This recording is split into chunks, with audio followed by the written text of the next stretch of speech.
मुंबई विद्यापीठाच्या सिनेट निवडणुकीवर युवा सेनेचा झेंडा राखीव तसंच खुल्या प्रवर्गातही 10 पैकी 10 जागांवर युवा सेनेचे उमेदवार विजयी। अभाविपचा सुफळा साफ। एकाच जागी 3 वर्षांहून जास्त काळ तैनात अधिकाऱ्यांच्या बदल्यांबाबत सूचना करूनही राज्य सरकारचं दुर्लक्ष।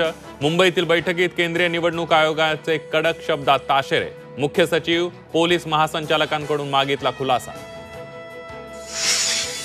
कुणी कुणालाही संपवू शकत नाही, मी आधुनिक अभिमन्यू।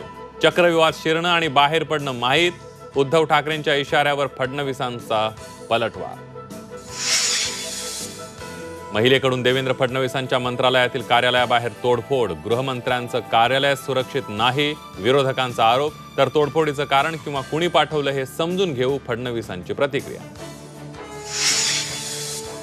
मंत्रालयात तोडफोड करणाऱ्या महिलेच्या घरी पोलीस दाखल। महिला दरवाजा उघडत नसल्यानं पोलिसांसमोर अडचण। तर महिला मानसिकरित्या आजारी असल्याची पोलिसांची माहिती।